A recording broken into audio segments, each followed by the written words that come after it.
September 27th, 2017. We're looking at the real-time solar wind. This is from the Discover satellite.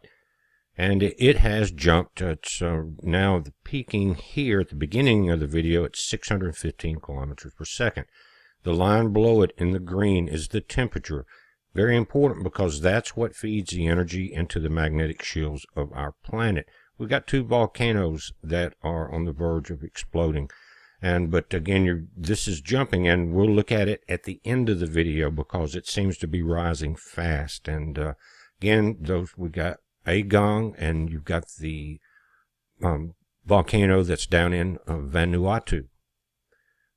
People are being evacuated from both places. Now we're getting minor solar flaring from the top of the two sunspots that have returned. And this may increase. We don't know if it's going to get as large as it did before. Let me say this, though, as we look at that. The two sunspots on the left have returned. This one at the top is the one where the flares are coming from. Again, minor flaring at this point, but it's turning or facing. The one on the bottom, the one under that on the left side, was the one where we're getting the large X flares. And we just saw on the 17th that these flares, and it didn't show which one on the backside event through the coronal mass ejection off, but there's energy there, and they are turning Earth facing. The solar winds are coming from this purple area, or an opening in the magnetic canopy of the sun. And that magnetic canopy, guys, traps a lot of that energy and feeds it back into the sun.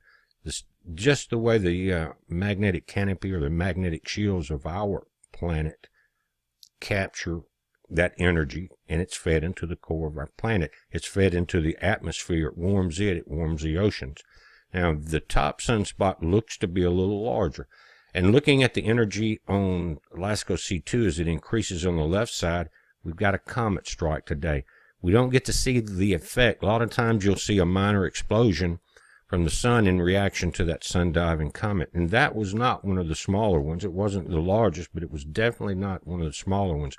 But your timestamps at the bottom. Before we have time to see what the sun, the reaction of the sun to this comet, it clips back to the 23rd right there. Next couple hours, we'll see some updates. Update on the tropics. The dry air coming off the United States being pushed by that front has torn the front side of Maria off. That's a blessing to the East Coast. Behind it, Lee, that was almost dissipated out, nothing but a cloud, is a Category 3. Check that out. And now it's going to fade up into the North Atlantic, curve out, and slowly go from a 2 to a 1 to a tropical storm. And Maria's being pushed out also. We've had enough storms. You've got some weather off the tip of Florida that is going to bring you some rain. Keep an eye on that. But as we're ending the video, I wanted to keep it short. We are already at 642, I think was the highest number there. So we went from 612 kilometers per second to 642 as far as kilometers per second. Guys, that's about 1.46 million miles per hour. You can see where that energy is coming from. And our shields are weaker because we're in solar minimum.